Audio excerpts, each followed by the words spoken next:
Hey everyone, hope you're all doing great. I hope you enjoyed this video, and make sure you check out the podcast in the description and my Instagram at Joe the Insomniak. Speak to you all soon.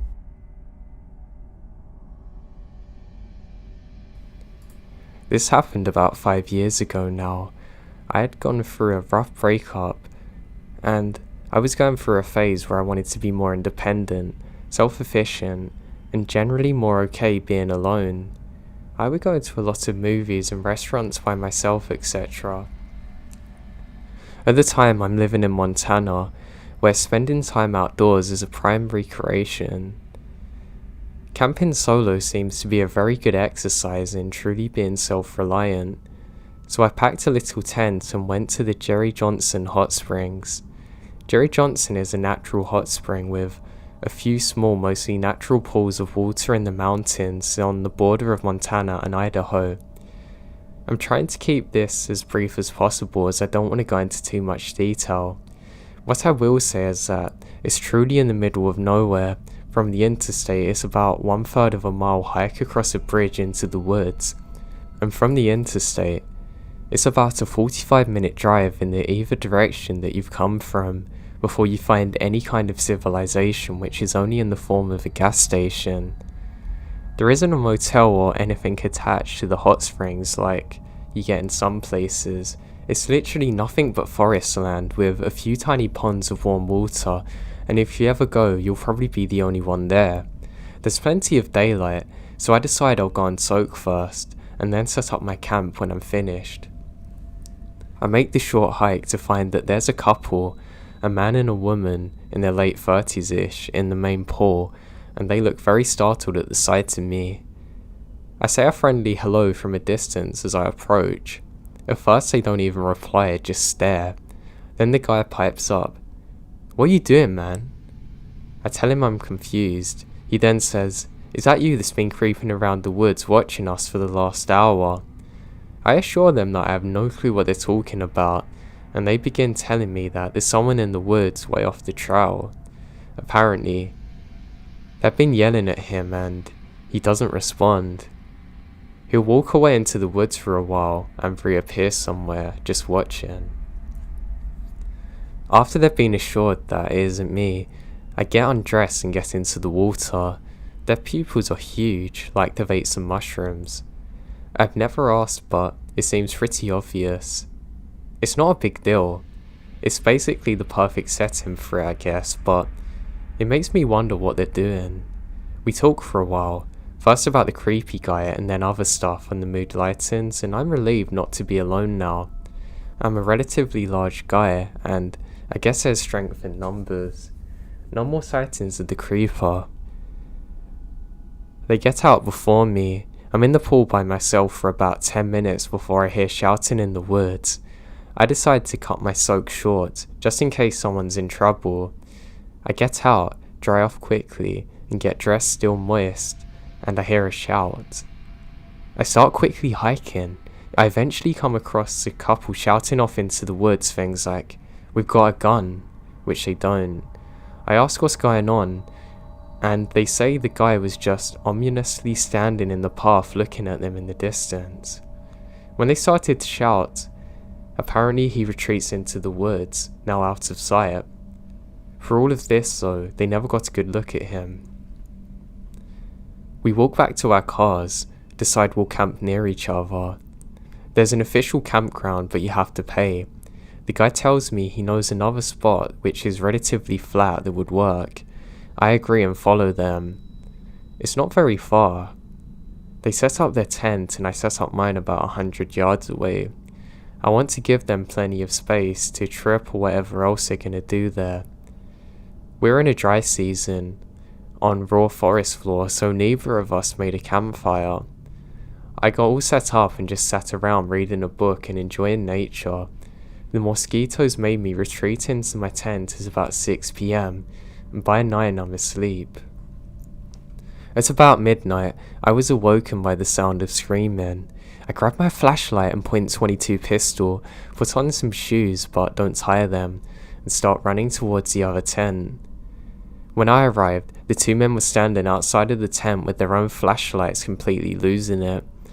They said they'd been there, and apparently the guy was there too.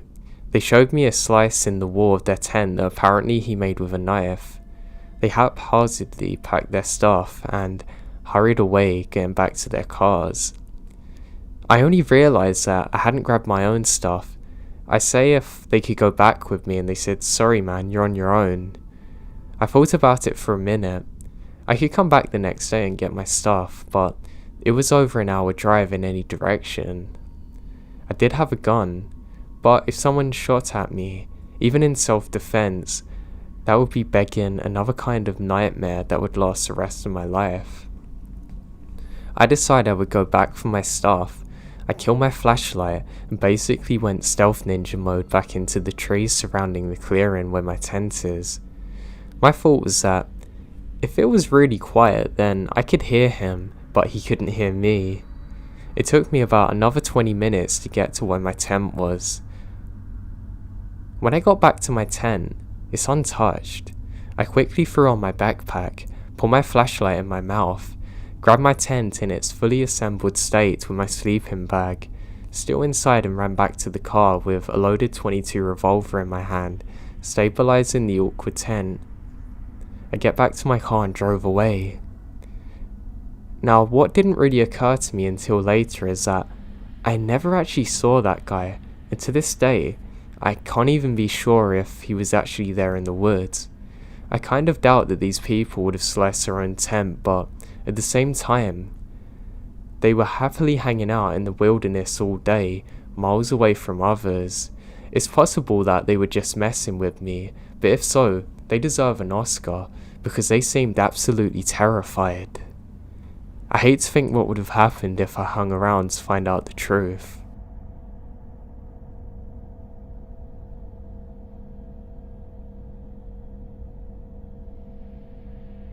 I was in the woods with 3 friends at night. A friend's house was nearby, and I was getting hungry, so I went inside to find some food. Another friend came inside with me.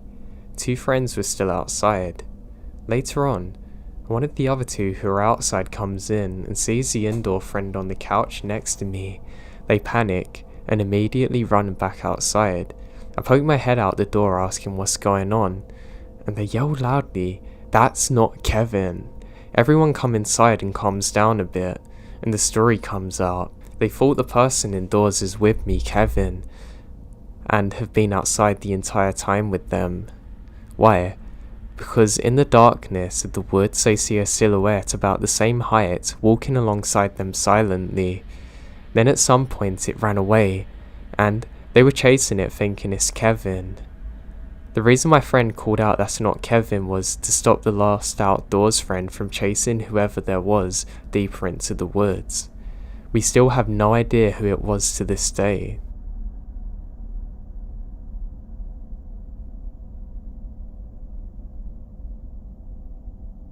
I grew up in the Midwest about 10 years ago, and I moved to a small coastal town in the Pacific Northwest. When I worked there, I worked for a company that runs cable rentals and a water taxi service, transporting campers and hunters, and sometimes freight to various locations, sometimes just 20 minutes away, others it was hours. Now during the winter, a few years ago, we had a couple staying in one of the very basic cabins, like the kind you get at summer camp. My understanding was the guy Dick was taking a class at the trade school in town, so he'd be gone all day, while the woman Jane stayed at the cabin with their 3 dogs. We never saw her outside while he was away. Now one day, Jane burst into the cabin in tears, being hysterical. She told us Dick had been beating her for days, starving her, that he'd been locking her in the cabin while he was away, that he even threatened her with his dogs. So we immediately called the police, and while we waited for them to arrive, she told us the details of their relationship. Jane's from South Africa and a wealthy family. Her father recently passed away and she got some inheritance. She'd met Dick on a social media site, and he sold her on some bogus dream of building on a remote lodge. He convinced her to transfer all of this money, and Apparently he was spending it on property. Jane was totally at Dick's mercy. She voluntarily transferred the money to him. It was evident that she'd grown up wealthy. She didn't have an idea of how to care for herself. By the time the police arrived, she had reversed her story. She wouldn't tell them that he'd hit her, threatened her, or locked her in the cabin. I walked over to the other side of the cabin to talk to Dick with the officer, and of course, he denied everything. The cop was very frustrated. It was clear Dick was mistreating her, but he didn't have enough evidence to make an arrest. I told Dick that he needed to leave the property anyway. I didn't want him there, and the woman didn't want to go with him. Jane managed to get in touch with a friend in the US who brought her a plane ticket, and another employee and I offered to drive her to the airport in the city, about 200 miles away. Now that very night, Dick left without any issues, and the last thing I said to him was that he can't come back, and if I ever saw his truck in the area again, I'm gonna call the police and assume the woman's in trouble with no hesitation. I really felt terrible for the woman. She basically made a bad investment and had little hope of recovering the money. Months had passed. It was well into the summer, and I'd forgotten about the incident. I had heard Jane had gone back to Dick, and they're out in town. This is from another taxi operator. He'd been transporting them to and from their remote property because Dick wrecked the boat he bought with Jane's money on a rocky beach. One day, I answered a phone call from a very distraught woman from the other side of the country. She was desperately trying to find her son, who answered, and Dick had posted online looking for help to construct his remote property. She'd just been calling water taxi operators to ask if they knew this guy Dick. Apparently, her son Mike had called from a satellite phone out of the property and told her he was in danger. They weren't getting along, and Dick finally ran him off the property. The property was out in the middle of nowhere, accessible only by sea or air with no roads. You can't tell someone to leave because they don't know where to go. Mike's mother relayed to me that Dick wouldn't let him sleep in the cabin, that he wouldn't share food and would even chase him with a rifle when he realized Mick had a satellite phone. It was lucky he managed to call them out. Mike's mother called with the intention of hiring us to pick up her son. I said to her, "Miss, this is an emergency, you need to call the police." And I contacted the police and Coast Guard immediately, and they jointly dispatched a boat and helicopter to the area to rescue this guy. Mike is rescued safely, and Dick was arrested. Jane was there too, but refused to come back with the police and stayed at the cabin. Mike came out to the office a few days later. He gave me a big hug and says thank you. He was convinced I'd saved his life, which was a nice statement, but in my opinion, it's the police and Coast Guard that actually saved him. Now, he gave me some details of the experience, that Dick had actually taken several shots at him for a while chasing him through the woods. He told me when Dick caught up to him, he held him at gunpoint, made him naked and locked him in a shipping container that's on the property, convinced he was gonna die. He was still locked in the container when the police arrived. Mike never stayed for long, but I was impressed that he took the time to come out introducing himself, and I wished him luck. Dick is charged with attempted murder, but they were dropped.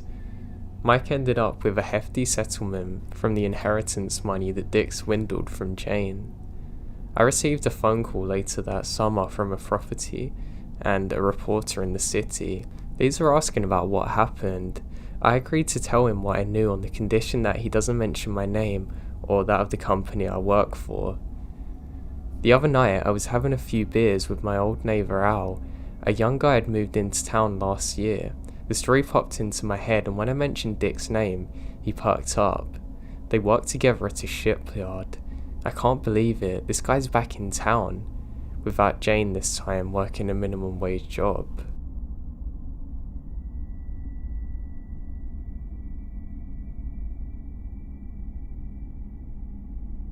So in Canada, We have a scout system similar to the US. Our system by level is beavers, cubs, scouts, and venturers, so this happens during the cubs. So, there was this house on the property of the camp. It's beautiful. It's a really nice wooden one. I really like it there. Now during this time, all the troops around us gathered for a camping weekend at the house. There was maybe 7 troops gathered. We'd be doing wooden car racing, etc. The house was split into 2 rooms, one for males and one for females, and there was a closet door that connected the rooms. At the time there's about 20 guys in one room and about 15 females. We'd be sleeping on the floor with our sleeping bags. After brushing, me and the guys went back to the guys' room. We're talking about things and one of the kids said that this place is haunted and that the closet that leads into the girls section is where somebody was hanged. Now I'm not gonna lie, I always felt strange in that doorway, so much so in fact that I specifically put my sleeping bag across the other side of the room. There was also an air vent there, and I'm afraid of it, so then I move in the middle of the night and try and get between the 2 things. Now on that night, after the counsellors shushed us to sleep, cause you guys know we talk for hours on end if we can't sleep. It's around 4:30, I'm awoken, my head facing towards a closet. I notice that something is going down. The closet door is slowly opening. I was kinda stunned. Girls shouldn't be peeping on guys. Then when I saw the shadow, no bigger than 6 foot, it was crazy tall for its size. Now, best I can describe this from memory is like the colour Vanta black. It was very blurry but crisp until in the middle. It slowly inches its way across the wooden floorboards, no sounds even. It just silently passed each kid as it went by. I didn't want this thing to see me, so I turned my head. It passes more kids. Now I really don't want it to see me, so I'm really trying to lay low, but I'm trembling. I don't know what it wanted. It kept moving slowly, passing a few kids ahead of me, then it happened. The closer it got, the more I felt dread.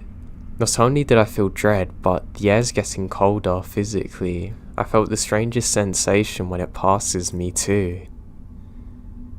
I was maybe a feet from the door, so when it went to the other entrance I'm at, I'm not joking, it was literally turning the doorknob. It pulled the door open and slowly exited. Before, strangely enough, the door shuts itself. That morning, we're getting up from bed and walk down the rickety old steps.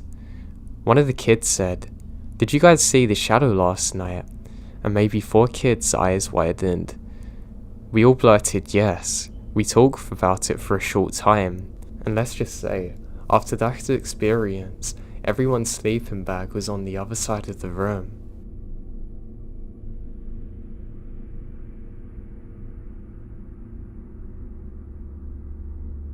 So this isn't related to hiking directly, but I was out in the country lands of Texas, on this remote trail mountain bike that I like to ride when in town. While riding through, I saw an older man ahead of me walking very strangely. I remembered him looking up at the sky. I see him about 60 yards ahead. It's a single track, so I don't have room to go around him, so I simply stop and he hears me brake and turns to me with his head level staring at me. What happened to me next is what made my skin crawl. He starts talking and waving his arms around, but his voice sounds nothing like he looks. It's kind of like a child talking and screaming at the same time, but this guy's obviously in his 50s. He kept talking, but it's like somebody playing a recording from his body with animations not lining up to what he's saying. I turn around and book it back to where my car is and left quickly. Now he could have easily been a lunatic with a child's voice, but there's no other cars at the trail entrance and he's a good 5 miles in with no gear or clothes of that of a hiker. God, I hate remembering his voice in my head. It still haunts me.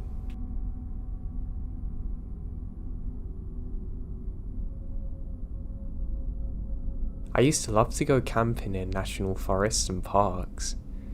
It truly was one of my favourite pastimes, and to be honest, it was something I didn't really do enough.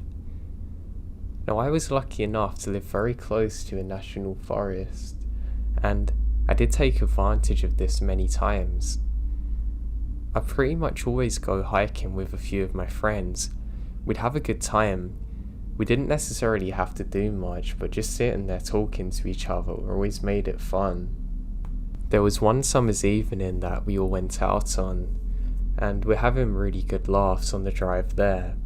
One of my friend's cars broke down, but it shouldn't have been funny, but we just found it hilarious because it happened to the guy where things always go left to him. Now, as we're driving, we're joking about, imagine if something happens to us today and we haven't even got enough cars to get back, and we're all laughing about this. We eventually get to the park and put both of the cars to the side. We get all of our stuff out, turn on a radio and start walking. We've left too late and nightfall's already upon us. We probably should have set up our camp in one of the designated spots, but we weren't really thinking clear at the time. We're drinking a few beers along the way too. One of my buddies has a massive torch and he breaks that out. And I'm not joking with you, it's literally brighter than daylight, it feels like. It hurts my eyes even looking near it, but it gives us more than enough light for what we're doing. Eventually, of course, that runs out of battery, and we're basically guided by the moonlight. We eventually find a spot and all of us stop and set up our tents. As we're doing so, I can't shake the feeling that we're being watched.